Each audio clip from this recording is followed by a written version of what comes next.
Hari ini bersama dunia kita memperingati kenaikan Yesus ke surga. Amin. Ada berkat-berkat yang luar biasa dengan kenaikannya Yesus ke surga, ya. Kenaikan Yesus ke surga itu menunjukkan bahwa Dia Allah yang hidup, Allah yang kekal, Allah yang tidak mati, ya. Kenaikan Yesus membuat open heaven, ya. Nah, open heaven itu apa? Open heaven itu adalah langit atau surga yang terbuka. Setiap kali Alkitab mengatakan langit terbuka, itu sesungguhnya artinya surga yang terbuka. Karena langit itu adalah gambaran surga. Katakan amin. Jadi kalau open heaven itu artinya surga yang terbuka atas kehidupan kita. Kenaikan Yesus itu membuat surga terbuka. Amin.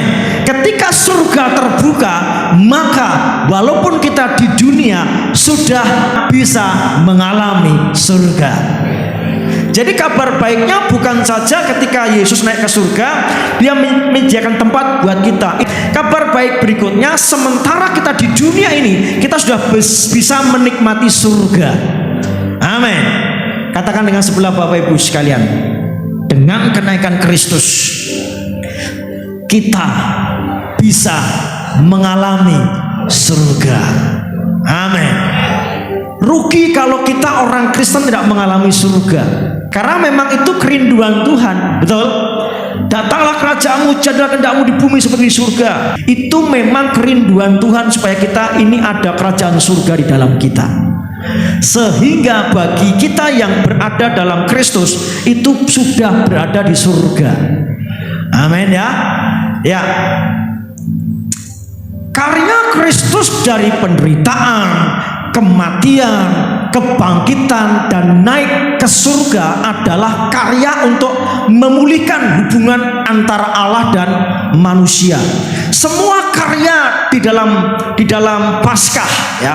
Paskah itu kan penderitaan, kematian, kebangkitan sampai kenaikan, itu sebenarnya terangkai dalam Paskah bahwa semuanya untuk mengembalikan hubungan kita dengan Allah yang terputus. Amin. Ketika hubungan Allah dengan kita terputus, maka nerakalah yang ada dalam kehidupan kita. Tapi manakala hubungan kita dengan Allah dipulihkan, maka surga kembali atas kita. Katakan amin. Jadi surga itu dipulihkan Tuhan melalui apa? Melalui karya Kristus dari penderitaan, kematian, kebangkitan, dan kenaikannya. Amin. Jadi dimanapun kita berada, kapanpun kita bisa menikmati surga. Amin, ya. Ini bicara tentang open heaven. Jadi yang pertama, open heaven itu pemulihan hubungan antara manusia dengan Allah.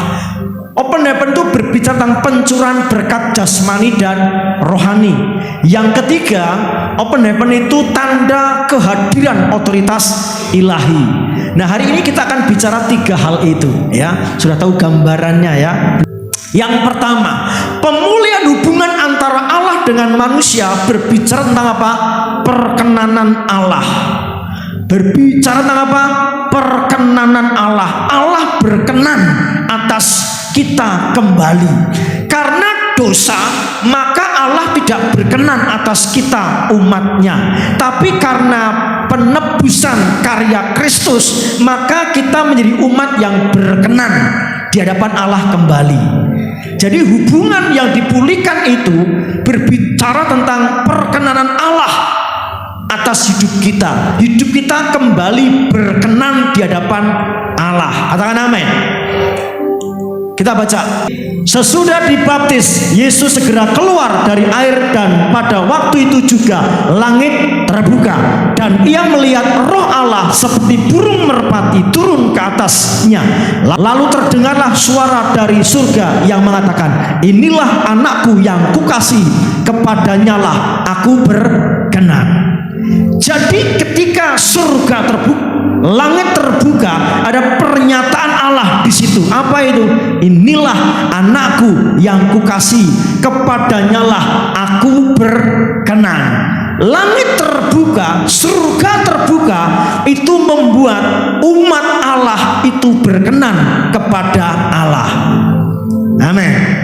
Nah, simpel sesungguhnya. Bagaimana Pak supaya saya ini berkenan di hadapan Allah? Supaya kita berkenan kepada Allah, baca ayat ini. Inilah anakku yang kukasih, kepadanyalah. Kepadanyalah itu siapa? Yesus. Kepadanyalah aku berkenan. Bagaimana supaya kita berkenan kepada Allah? Ya, supaya kita berkenan kepada Allah, hidup seperti Yesus. Amin. Jadi simpel Bapak Ibu, tidak usah susah-susah. Bagaimana Pak saya mau menjadi orang yang berkenan kepada Allah? Hiduplah seperti Yesus. Makanya dalam kekristenan itu seharusnya tidak ada, bukan bicara tentang boleh apa tidak, tapi berkenankah kita di hadapan Tuhan? Itu pertanyaannya.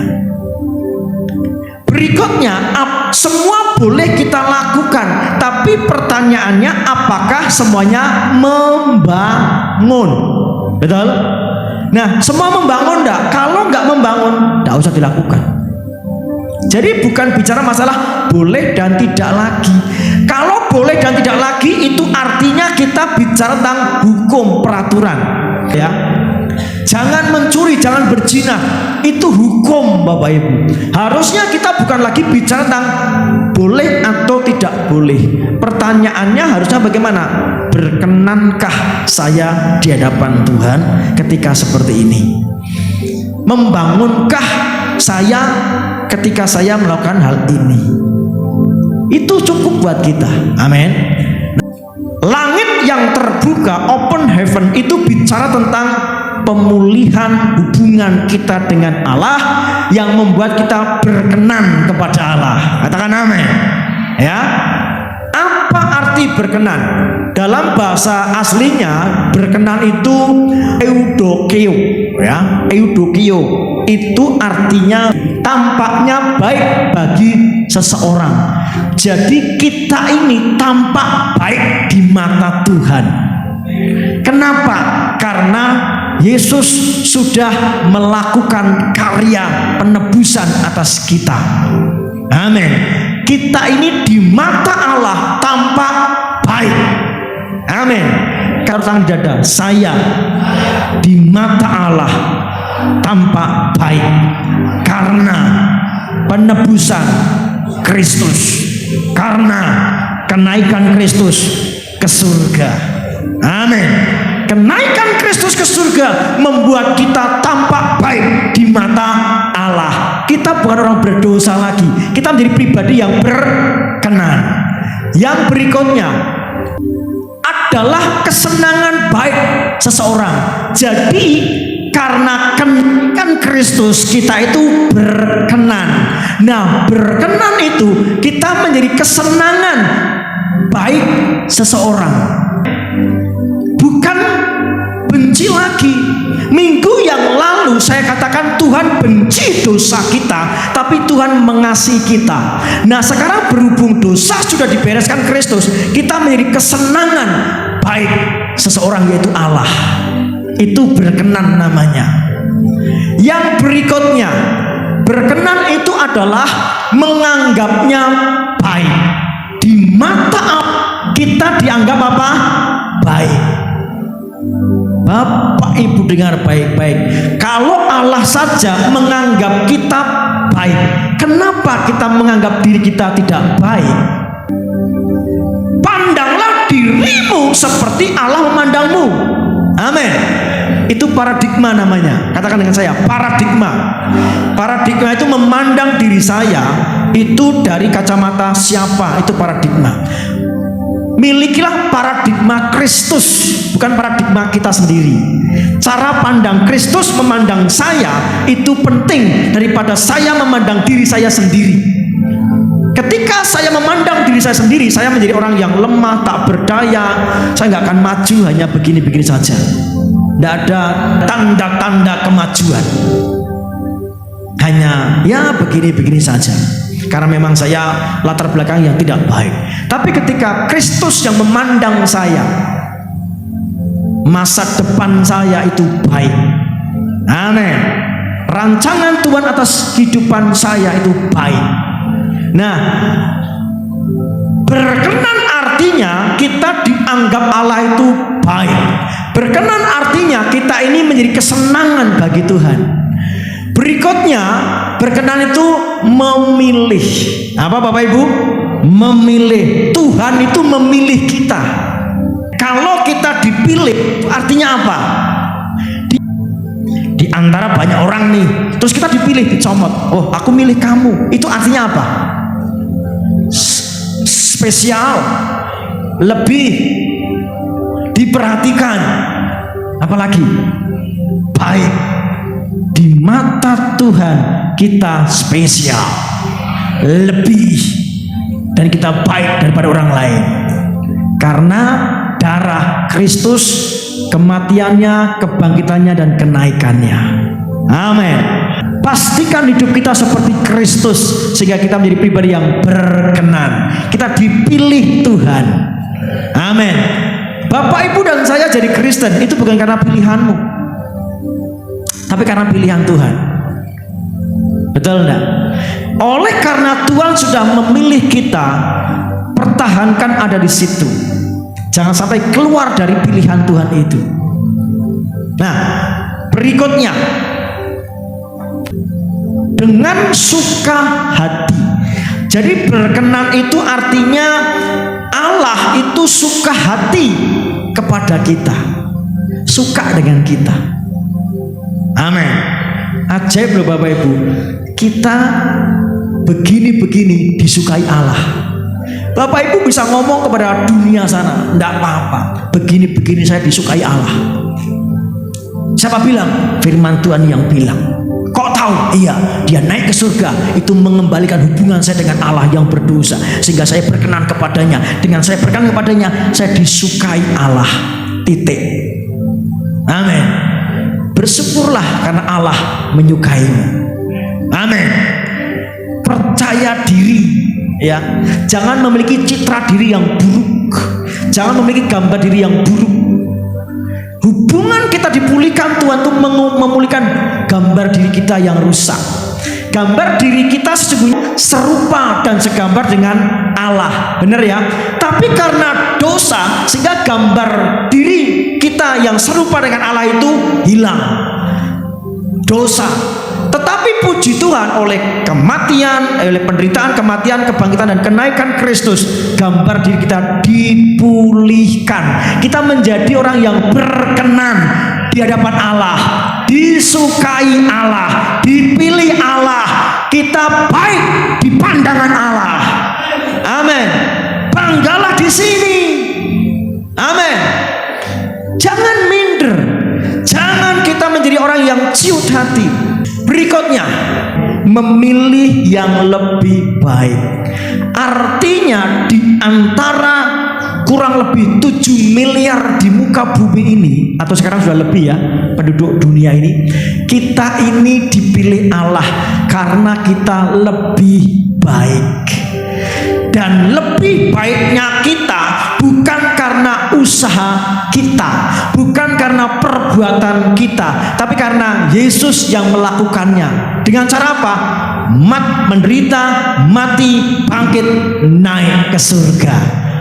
Open heaven, langit terbuka, surga terbuka, sehingga kita berkenan di depan Dia. Katakan amin. Sorak-sorai buat Tuhan kita. Amin. Kabar baiknya, engkau hidup dalam perkenanan Tuhan. Engkau hidup dalam kelayakan bagi Tuhan. Engkau dipandang Tuhan baik. Engkau dipandang Tuhan benar. Engkau dipilih Tuhan. Amin. Yakinkan diri kita. Yang berikutnya, untuk merasa senang. Jadi berkenan itu Allah itu merasa senang dengan kita. Amin. Kalau Bapak Ibu merasa senang dengan seseorang, apa yang Bapak Ibu lakukan? Halo? Kalau Bapak Ibu merasa senang, aku senang dengan si A, apa yang Bapak Ibu lakukan dengan si A ini? Apapun dilakukan karena rasa senang dengan si A. Bapak Ibu, kita semua adalah bagian orang yang mendapat anugerah Tuhan. Kenapa? Karena Tuhan senang dengan kita. Artinya apapun yang terbaik yang Tuhan sudah sediakan itu akan diberikan kepada kita. Karena Tuhan senang dengan kita. Banggalah dengan Tuhan. Amin. Percaya dirilah akan hal ini. Amin. Jadi mari kita membangun pengertian ini. Makna kenaikan Kristus itu sangat dahsyat, sangat luar biasa, karena menghubungkan kita kembali dengan surga. Itulah makna kita berada di dalam surga. Kita merasa dihargai, kita merasa dicintai, kita merasa disenangi, kita merasa dipilih yang lebih baik di antara yang lain. Yang berikutnya menikmati. Jadi menikmati. Kadang itu kayak begini loh Bapak Ibu. Sampai sekarang. Kalau saya melihat Terin, Besasar tidur itu, kadang saya nikmati dia, seneng gitu. Nah, itulah cintanya seorang bapak kepada anak. Tak ciumi gitu. Bapak Ibu dengan anak-anak begitu enggak? Saya tanya, kita mencintai anak kita, apakah harus anak berbuat baik pada kita? Dari naluri terdalam sebagai orang tua, kita itu ada cinta kepada anak kita, benar ya? Anak tidak melakukan apa-apa saja, anak lagi tidur saja, kadang kita itu senang dengan anak kita, benar enggak? Bapak Ibu yang sudah nikah, ngerasakan itu enggak sih? Kalau saya ngerasakan loh. Kadang lihat anaknya, ya Tuhan tolong anakku ini supaya diberkati oleh Tuhan. Dia nggak ngapa-ngapain, cuma tidur loh. Tapi saya sebagai orang tua menikmati keberadaan anak itu. Nah, berkenan itu artinya kita itu bisa dinikmati oleh Allah. Ibu-ibu khususnya kalau masak nasi goreng, sayur lombok, apalagi ayam goreng, oseng-oseng, ya kan, pecel lele. Bapak Ibu masak itu mau dinikmati nggak? Apa tujuan Bapak Ibu masak? Supaya enak. Terus enak diapakan? Dinikmati. Kenapa kalau kita masak harus hati-hati, bumbunya tidak boleh kebanyakan? Gitu ya. Garamnya wes pokoknya sak geleme piro ki ya tak karepmu sakarepmu lah. Begitu enggak? Kenapa kita hati-hati ibu-ibu? Kenapa? Nanti kasinan kalau kebanyakan sehingga kita tidak bisa menikmati sayur itu, benar ya? Tuhan menciptakan kita supaya Tuhan bisa menikmati hidup kita. Baiklah kita menjadikan manusia menurut gambaran rupa kita. Supaya apa? Supaya dia berkuasa. Dengan berkuasa Allah bisa menikmati Adam dan Hawa karena dia memelihara bumi ini. Amin. Bapak, Ibu dan saya diciptakan Tuhan supaya Tuhan bisa menikmati hidup kita. Kira-kira pertanyaan saya, Tuhan sudah menikmati belum hidup Bapak Ibu? Sekarang gini dulu, menikmati, waduh nikmat banget. Kita ngomong nikmat banget karena apa? Merasakan sayur yang kita masak. Nikmat ini. Nah, nikmat banget ini. Nah, kira-kira Tuhan sudah merasakan nikmatnya hidup kita belum? Itulah berkenan. Ojo-ojo nek pas Tuhan makan kita dilepeh. Arti dilepeh? Kenapa? Enggak ya? Karena kita kasinan. Coba Bapak Ibu, bumbu dalam hidupmu itu pas enggak? Hidup berkenan artinya hidup yang bisa dinikmati oleh Tuhan. Amin. Itulah berkenan. Nah, kabar baiknya, Yesus naik ke surga, membuka langit, membuka surga supaya kita berkenan. Nah, perkenanan yang kita miliki bukan karena usaha kita, tapi karena Kristus sudah melakukannya. Tinggal kita ngikut saja. Yang berikutnya, berkenan itu cenderung berpihak kepada seseorang. Kalau Tuhan berkenan atas kita, Tuhan itu memihak kita. Tuhan itu membela kita. Tuhan itu menolong kita, menopang kita. Amin. Ketika kita berkenan, kita ini di pihaknya Tuhan. Ketika kita di pihak Tuhan, siapakah lawan kita? Tidak ada. Kalaupun itu ada, dia akan kalah dengan kita. Katakan amin. Angkat tanganmu di depan Tuhan. Dalam nama Yesus, aku bersyukur kenaikan Kristus di surga membuat surga terbuka atas hidupku, sehingga hidupku berkenan di hadapan Tuhan. Ketika Tuhan di pihak saya, siapakah lawan saya? Tidak ada. Siapakah lawan saya akan dikalahkan, karena saya dibela Tuhan. Tepuk tangan buat Tuhan. Amin. Pastikan kita mengerti bahwa surga sudah terbuka karena kenaikan Kristus di surga. Yang berikutnya, kenaikan Kristus ke surga itu open heaven, yang artinya pencurahan berkat jasmani dan rohani. Jadi langit yang terbuka itu mengandung maksud ada pencurahan berkat jasmani dan rohani. Karena surga itu isinya berkat, dan berkat. Betul ya? Baik berkat jasmani maupun berkat rohani. Firman Tuhan berkata, segala sesuatu yang baik datangnya dari atas, dari surga. Jadi kalau surga terbuka, maka kita akan mendapat berkat-berkat yang terbaik, baik secara jasmani maupun rohani. Katakan amin. Ini kabar baik buat kita.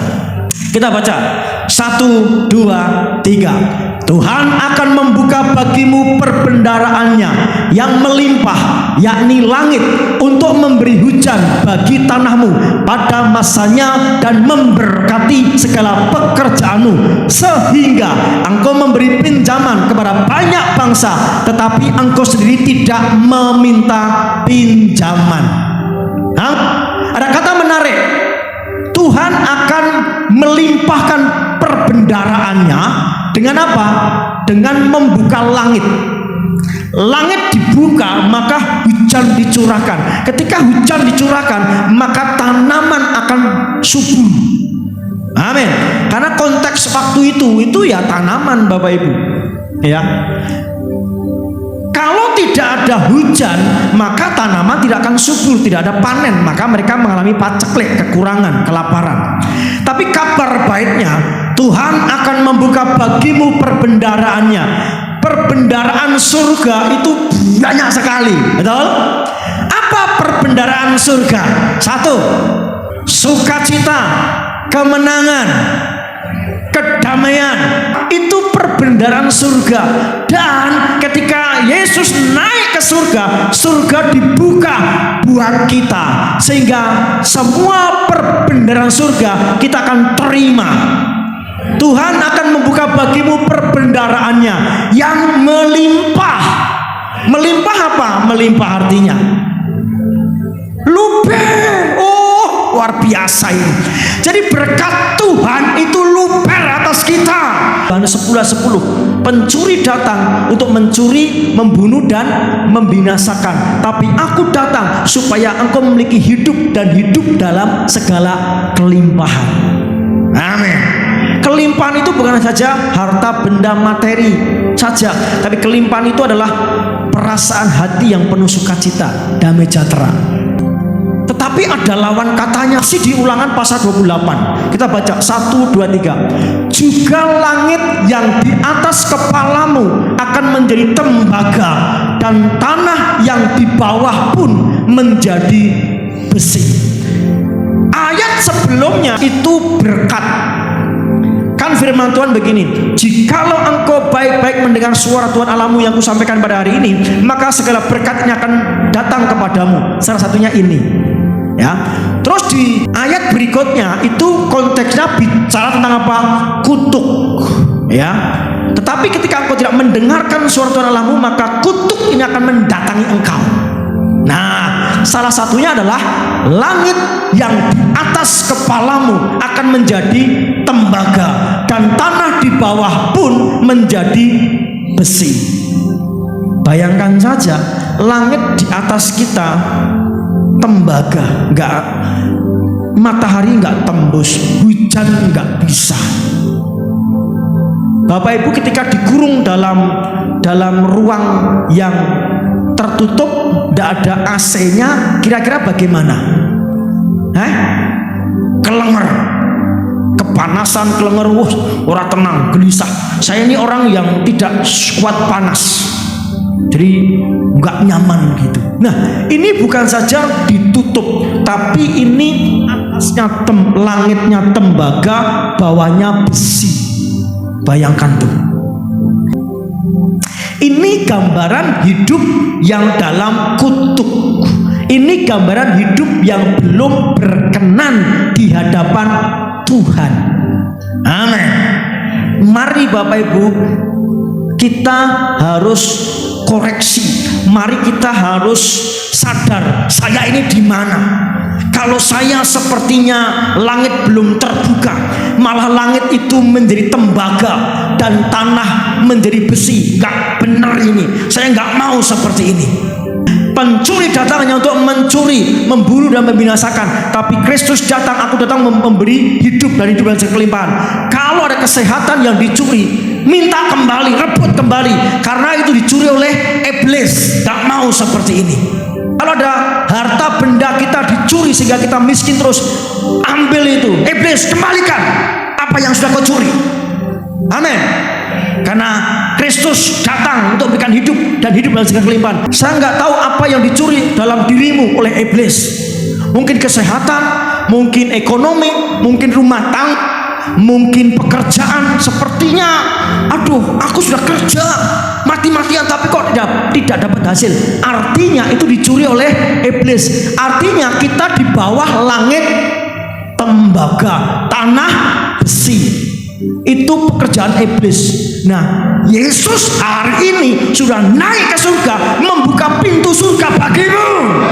Itu sebabnya ayo kita doa, ayo kita rebut kembali itu. Amin. Rebut kembali. Saya percaya hari ini menjadi hari terobosan dalam hidup Bapak Ibu. Hari yang penuh mujizat, hari penjebolan. Kalau selama ini kita terkungkung, selama ini kita kalah menjadi budak iblis, dan kita mulai katakan, kita mulai rebut, maka hari ini menjadi kemenangan dalam hidupmu. Amin. Mau katakan? Jadi ayo kita deklarasikan bersama-sama. Saya mau ketika Bapak Ibu mendeklarasikan itu sungguh-sungguh ngomong sama iblis, kembalikan itu. Gak ada hakmu mencuri berkat yang aku terima. Amin. Hidup dalam segala kelimpahan engkau terima. Kelimpahan kesehatan, kelimpahan kemenangan, kelimpahan ekonomi, kelimpahan damai sejahtera. Engkau terima, engkau terima, engkau terima, engkau terima. Sedang mengalir dalam hidupmu, mengalir dalam hidupmu. Di dalam nama Yesus, aku lepaskan damai sejahtera. Aku lepaskan hidup dalam segala kelimpahan dalam hidupmu. Hidupmu berkelimpahan dalam sukacita, dalam kemenangan, dalam kekayaan, dalam segala hal. Hidupmu dibuat Tuhan berkelimpahan. Apa yang dicuri iblis dikembalikan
porsi itu kita terima. Iblis curi itu sebabnya rebut kembali. Dasarnya mana Pak? Dasarnya kenaikan Yesus ke surga membuka pintu surga bagimu. Perbendaharaan surga dilimpahkan kepadamu. Amin. Ini dasarnya beriman, dasarnya berpikir, dasarnya mengambil langkah untuk merebut kembali. Jangan sampai karena dicuri iblis sehingga langit yang di atas kepalamu menjadi apa? Tembaga, dan tanah yang di bawah pun menjadi besi. Ini bicara tentang surga yang terbuka. Surga yang terbuka itu akan menjadi bagian kita. Jelas dikatakan dan mencurahkan berkat kepadamu sampai berkelimpahan. Amin. Haleluya. Yang berikutnya juga, lalu katanya, sungguh aku melihat langit terbuka dan anak manusia berdiri di sebelah kanan. Bawalah seluruh persembahan persepuluhan itu ke dalam rumah perbendaharaan, supaya ada persediaan makanan di rumahku, dan ujilah aku, firman Tuhan semesta alam, apakah aku tidak membukakan bagimu tingkap-tingkap langit dan mencurahkan berkat kepadamu sampai berkelimpahan. Amin.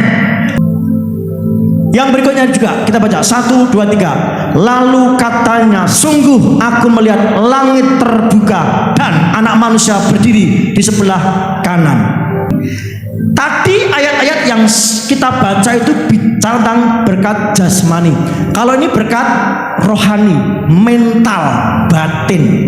Sementara Stefanus dilempari batu, dirajam batu sampai mati, Stefanus tidak kepahitan, tidak benci, tidak luka, tapi justru mengampuni. Kenapa kau bisa mengampuni?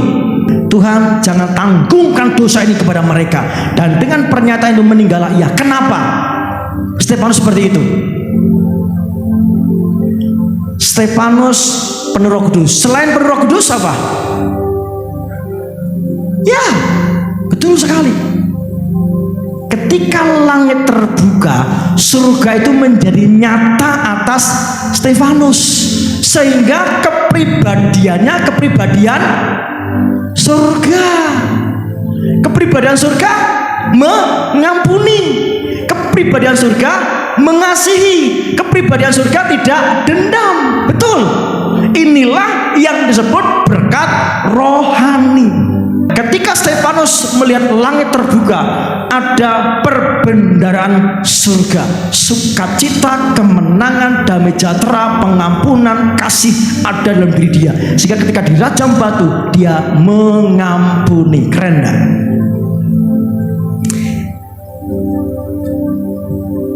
Orang yang hidup dalam dimensi surga setiap hari tidak ada kepahitan. Amin. Orang yang hidup dalam dimensi surga yang langit terbuka, hatinya tahir, hatinya bersih sampai mati. Amin. Keren ini. Yang ketiga, tanda kehadiran otoritas ilahi. Ketika Yesus naik ke surga, itu artinya kuasa ilahi, otoritasnya itu hadir atas bumi ini.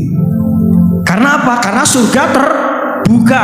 Surga terbuka artinya surga turun. Datanglah kerajaanmu di bumi seperti di surga. Ketika Yesus naik ke surga, itu surga terbuka atas bumi, atas kita, sehingga otoritas ilahi juga hadir dalam kehidupan kita. Katakan amin. Amin Bapak Ibu. Sehingga kita punya otoritas, kita punya kuasa, kesaktian yang dari Tuhan. Kita baca dulu ayatnya. 1, 2, 3. Lalu aku melihat surga terbuka. Sesungguhnya ada seekor kuda putih, dan ia yang menungganginya bernama Yang Setia dan Yang Benar. Ia menghakimi dan berperang dengan adil. Menghakimi artinya apa? Memerintah. Menghakimi artinya apa? Berkuasa. terus berperang dengan adil. Artinya apa? Ada otoritas, ada kuasa dalam diri si penunggang kuda ini. Si penunggang kuda ini siapa? Ini, lalu aku melihat surga terbuka, sesungguhnya ada seekor kuda putih dan ianya besar, ya. I-nya besar. Yang menungganginya bernama Y-nya besar, S-nya besar, Y-nya besar, B-nya besar. Siapa kira-kira ini?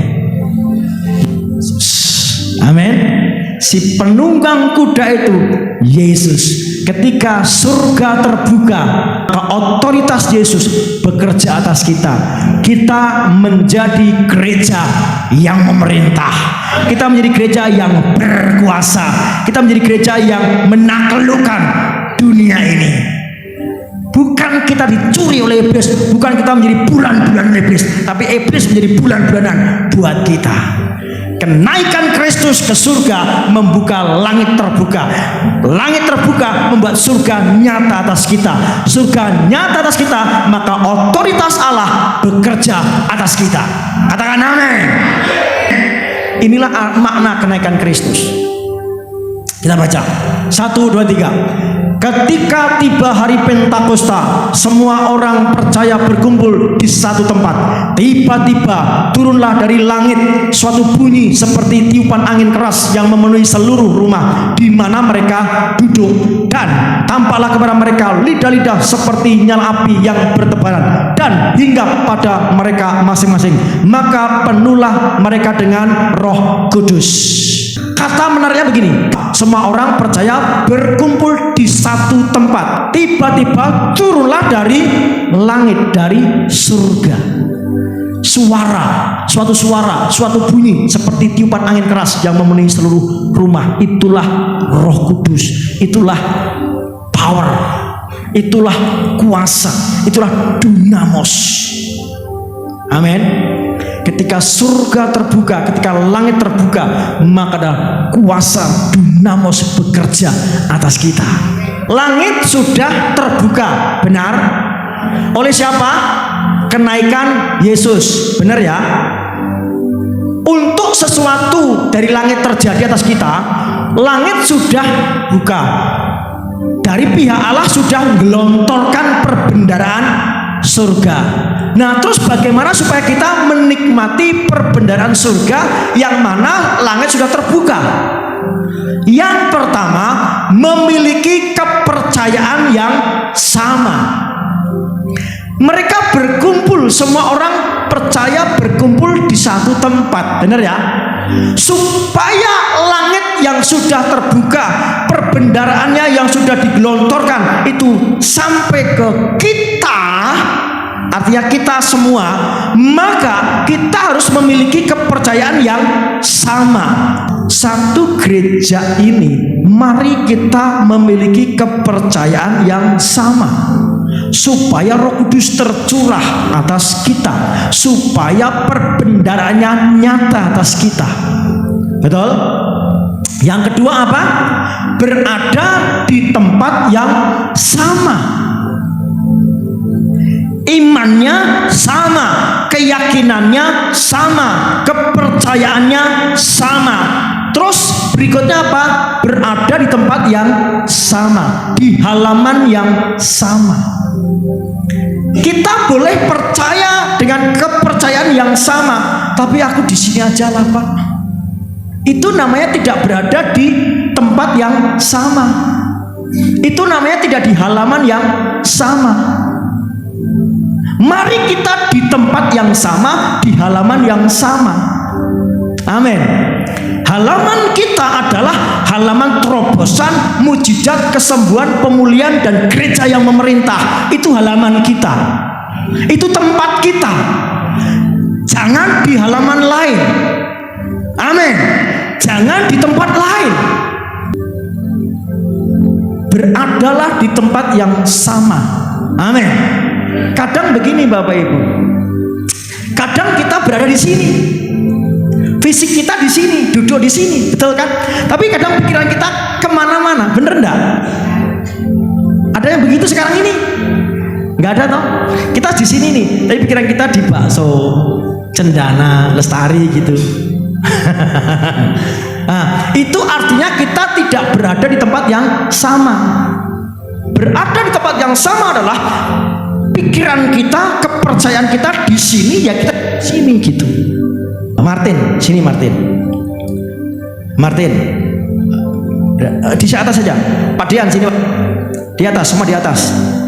Nah, kamu melangkah, jejak gini, melangkah gini, terus jejak kaki yang ini nanti bekasnya diinjak sama Pak Dian, paham? Tapi jangan diinjak kakinya ya. Coba, jalan aja, pelan-pelan, set, hop, set, lagi, iya, lagi, set, lagi, set, iya, lagi, turun, ya, jejak kakinya Martin diinjak sama jejak kaki Pak Dean, ya, sehingga ketika Martin berada di mana, si Pak Dean juga berada di situ, paham ya? Itu namanya mengikuti jejak kaki yang sama, betul. Ketika Bapak Ibu mengikuti jejak kaki yang sama dengan saya, maka Bapak Ibu akan mengalami mujizat yang sama dengan saya. Bisa nggak Pak Dian ini keluar dari jejak kaki itu? Sakit mboten? Coba sekarang kamu jalan, terus dia sak geleme dhewe jalan. Nah. Oh, ketemu lagi. Sekarang posisi Martin sama Pak Dean beda nggak? Kenapa? Karena tidak mengikuti jejak daripada si Martin. Mari kita memiliki kepercayaan yang sama, berada di tempat yang sama, memiliki kerinduan yang sama. Saya punya kerinduan di tempat ini ada kerajaan Allah yang nyata, ada manifestasi surga yang nyata. Amin. Mari kita berada di tempat yang sama, keyakinan yang sama, kerinduan yang sama. Berkati. Ini pohon apa Bapak Ibu? Bambu. Pohon bambu itu tingginya bisa 20 sampai 30 meter. Dan pohon bambu ini ketika kena angin, balik lagi, bener ya? Balik lagi, bener ya? Saya tanya sama ChatGPT itu, kenapa pohon bambu kuat? Ya dia bilang gini, karena akarnya saling berkaitan satu dengan yang lainnya. Akarnya. Bapak Ibu kalau bedol apa itu? Bedol telo. Kita sedang ngomong bambu, bro. Kok telo? Lagi bedol bambu itu banyak akarnya ya. Akarnya pating gelibet kemana-mana ya. Nah itu kenapa pohon bambu ini kuat? Karena akarnya saling berkaitan. Akar itu bicara tentang sesuatu yang tidak kelihatan. Sesuatu yang tidak kelihatan itu adalah hatimu dan hatiku. Mari hatiku dan hatimu dan hati kita semuanya saling berkaitan. Bisa katakan amin? Mari kita tulus mencintai satu dengan yang lainnya, sehingga kita akan menjadi gereja bambu, gereja yang kuat, gereja yang ketika ditiup badai kita tetap kokoh. Kehidupan di bawah langit terbuka adalah kehidupan yang penuh kemuliaan dan kemenangan. Selamat merayakan kenaikan Tuhan Yesus. Tuhan Yesus memberkati.